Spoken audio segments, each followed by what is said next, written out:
Okay, welcome to our channel on how we move the decimal. And in this video, I am taking photographs of listings of my death pile that has been living under my dining room table. I will say after this video and the next video, I no longer have a death pile under my dining room table, but I still have a death pile in my great room and I still have a death pile in my garage. So with this, a lot of the death pile in my dining room table is my personal stuff and my children's personal stuff, not necessarily things I bought and brought into the house. So a lot of the things I am photographing in this video and the next one are things that I either had bought for myself or my husband or my children. And right now, the pants that I'm photographing, I actually bought for myself and I did not like how they fit.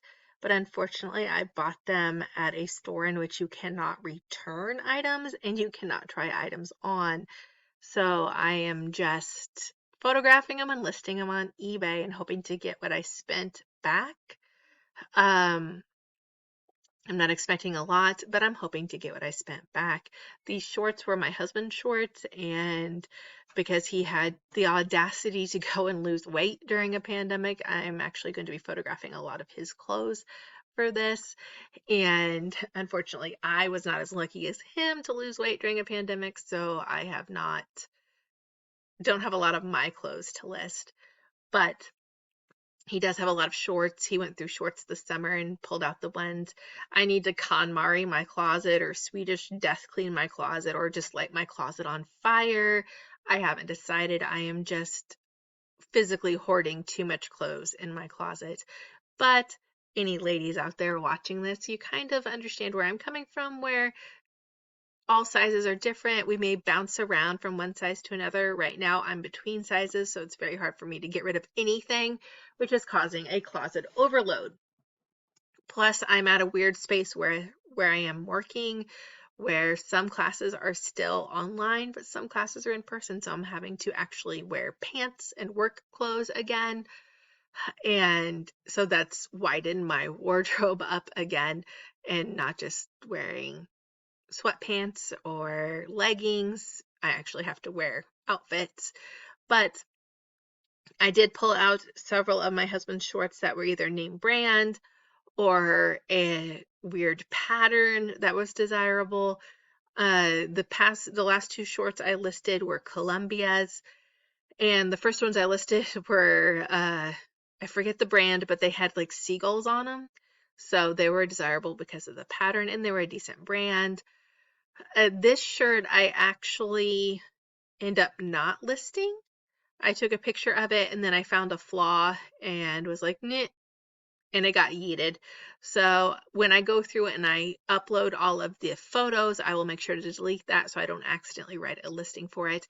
And a lot of this stuff I do find flaws in that I may not have seen before, a snag or something that I may not have seen before. A lot of dress shirts, again, that my husband outgrew and they are desirable. Some dress shirts are not desirable. They're not worth relisting. They're not worth spending your time on, but there are several name brands that are fine. Untuck It is a very well-known name brand. Ted Baker, again, well-known name brand to list. I think I have a couple Under Armours and stuff here that he outgrew or downgrew. They outgrew him. I don't know what it's called when you lose weight, but there are several desirable in that they're wick-away fabric, where Under Armour is very common in my area. It's still expensive. Like if I were to buy it brand new, it's still expensive. Like I cringe a little and twitch a little when I have to buy my preteen boy child Under Armour because it's so expensive and I know he's going to outgrow it. Thankfully, his younger sister has really taken to wearing his old clothes, so she's getting use out of the Under Armour, specifically the hoodies and stuff. This is an Under Armour shirt that I am photographing. It's vented and it has a specific zip front pocket in the front, so that makes it more desirable. My husband got rid of a lot of his shorter sleeve dress shirts because he just can't wear them for work and they're slightly too casual for where he works. So we did rid of a lot of those, and he's not wearing them when he's not at work. When he's not at work, he's just wearing t-shirts. So anything that was not work appropriate or dress appropriate, there it is. You may have noticed how I'm folding the dress shirts when I'm done with them. I used to have a shirt folder. I got the idea from watching Big Bang Theory, and Sheldon has like a plastic shirt folder. I still have mine, and I will use it when I sell an item. Before I pack it up, I will use the shirt folder and make sure it's all nice and folded. But I've done it enough that I can kind of freehand the shirt fold. I've never worked in retail. I've never had to fold clothes in retail. But I am one of those buyers that I don't like leaving everything like a herd of raccoons went through it. So I will refold clothes at stores when I leave. That's just who I am. It's very Midwestern of me, if you can put it that way. But I do that. And I just free form the fold now. And then when I sell it, I will use the actual form to fold it up.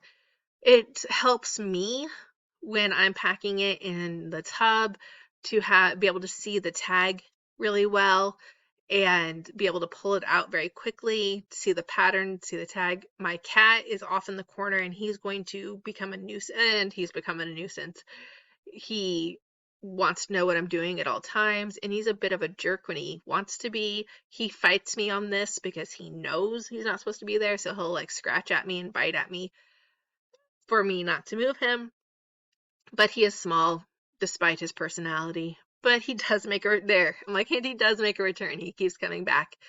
Then I had to blur a couple parts of this video because my husband came on the scene, and because my youngest daughter, came in and gave me an Xbox controller. So I'm doing all the measurements here. I measure from the collar to the cuff, and I measure from the shoulder or cuff or arm seam to the cuff. I also measure from the shoulder to the bottom and across armpit to armpit, and I do all that.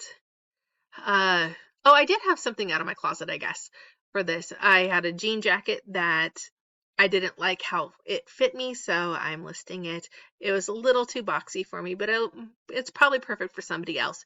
It is Old Navy brand, but it is a desirable jean jacket. It's a desirable cut and color. So again, I'm not looking for $100 items here. This is a $30 item. It's easy to ship. I like to button all the buttons. I want to make sure I get the fabric tag. I often have people ask me what the fabric is on specific items, so I do want to do the fabric tag there. This is like new.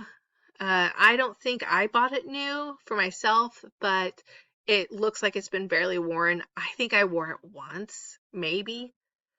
So yeah, it's not as desirable. And then the other things I'm going to list fairly quickly are hats and stuff from my childhood. This hat I'm listing now is a Tasmanian Devil Hat from Six Flags. And I personally bought this hat. This was my hat. I bought it on our 8th grade graduation trip at my school. When you graduated from 8th grade, before you went into high school, you got to take a trip to Six Flags, and I bought it there as a souvenir. So this is like an authentic 1998 Six Flags Tasmanian Devil Hat, and it's like a corduroy fabric. So I'm hoping that will do good because the 90s are coming back. They're all the rage. White Sox hat is what I'm photographing now. The hat I'm photographing next is a Bud Light hat, and it's signed. I unfortunately have no idea who the signature is. I think it's a race car driver. I'm just hoping whoever buys it will figure out who it is. And the cat's back in the video, and he doesn't want to get off the shirt. I actually don't end up listing this shirt because I find a slight discoloration on the shoulder, and honestly the shirt is not worth that much, so to have the discoloration on it, it's not worth it, so I end up not listing it. Right now I have a small collection of Beatrix Potter books. They are from 1972 and 1976. They will sell well as a lot. They're in fairly good condition. My mother was very into Beatrix Potter. She was very into reading Beatrix Potter to me when I was little. If you ever have actually looked at the Beatrix Potter like backstory, it's kind of pretty sad, but she loved reading those books to me. I unfortunately have no interest in Beatrix Potter books, but someone else will. I promise I don't let the cat suffocate in a plastic bag, but he likes to play in it. I do like to keep things like this in plastic bags though, because it's easier for me to find and easier for me to list when it's in a plastic bag. These small books, I want to make sure I get a picture of the front and back, inside, all of that, publication dates. It's like my cat knows he's being recorded. He keeps looking at the camera, but he is very into things. I am pulling out more stuff from under my dining room table. I feel like my dining room table is like Mary Poppins bag at this point. The next video, so when I do tub 74, I dump the whole thing out and I try to list them by type. Right now, I'm just trying to get the stuff off the top. And again, like I said, I end up not listing this shirt. As soon as you see me turn it around, I start looking at it and I start looking at the shoulder and I was like, nope, it's discolored there. And it was just slightly discolored, but I don't want to risk it. These are more of my son's jeans. He has outgrown because during the pandemic, he decided to have a growth spurt and now he's like full adult size. Again, the larger size youth jeans, they need to be desirable cut, desirable color. These are just Lee, but they are adjustable waist and they are straight legged. He went through a lot of slim fit, straight legged, slim cut jeans, and they tend to be slightly more desirable. So I do list those individually because they are a larger size. When he was in sizes like 8s and 10s and 12s, I listed as lots, but these are like 16s. So they're in a large. They are like 28 waist, 28 length. So that is an adult size jean. Like he wears 30s. So again, full size. And I don't know if it's this video or the next video, but I actually end up pulling out a pair of jeans that are 30 and throwing them at him. Like, here's a new pair of jeans. So it's always nice when I can shop my inventory. I've shopped my inventory before when they've had to have like specific outfits for school, or like we just had the 100th day of school and I was that parent that forgot that we had the 100th day of school. I didn't even realize it was the 100th day of school until the teacher was posting videos in the classroom Facebook page with all these kids dressed up for the 100th day of school. So I failed there. But previously I've pulled stuff out of my inventory for 100th day of school, or dress like an old person day, or dress like a geek or a farmer or something. So those specific dress up days, I'll pull stuff out. More of my husband's t-shirts that he didn't want anymore. This shirt is really, really cool. Okay, so this shirt is a kangaroo shirt for a dad. So for kangaroo care for an infant. And the front of it is actually Velcroed. And you can unvelcro it and put the baby in and then Velcro it back up so the baby's like all snuggled in, nice and tight. Super cool shirt. I've seen them for moms, but I had not seen one for a dad. And we would just happen to see this at our local thrift store and it's new with tags. And they had marked it all the way down because this is a very specialized thing. So it's very specific and they may not have found somebody there, but they were able to find us to buy it. And again, I buy things that are unique or specific. This is one of my husband's shirts that he didn't want anymore. So he decided yellow was not his color. So I'm going to list that. I'm also going to list another shirt. This is just a Salt Life shirt. Again, this is not major money earner for me or anything, but this is nice bread and butter or whatever other people call it. This is what we'll get. This is how we make money. This is not, I had the one sale and it paid for my rent or whatever. Just steady, consistent, mid-level sales.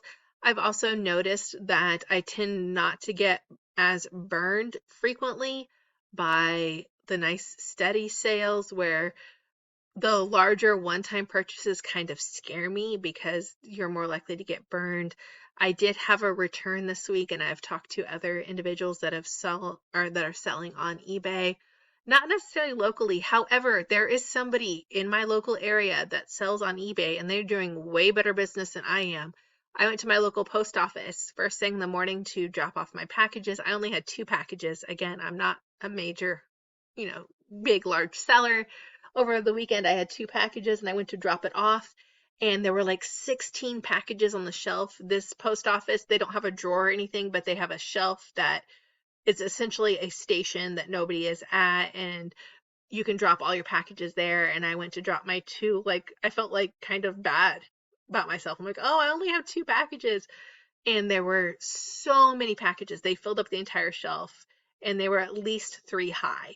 And the postal service worker was like, yeah, just put them on top with the other eBay packages. So there's definitely someone in my area that has a way bigger eBay store than I do, which is fun because this is kind of a smaller area, not as big of an area. So I'm a little excited about that. I want to know, what's going on. And I want to know, are they, what are they selling and why did they do so well? My husband's hand is now in the video. We're trying to get my boy child to open his Lego advent calendar. The kids just were not into advent calendars this year. All 3 of them were like, don't you want to open your advent calendar? And all 3 of them were just not into it. So they stopped after like day 5. So we're trying to get them to open their calendars so we can get them off the table and moved away. Again, my 3-year-old decided to hop in and tell me what's going on. She is exploring her brother's advent calendar. But thank you for watching this video, and I hope you guys liked it, and I hope you can tune in and for my next video of my death pile under my dining room table.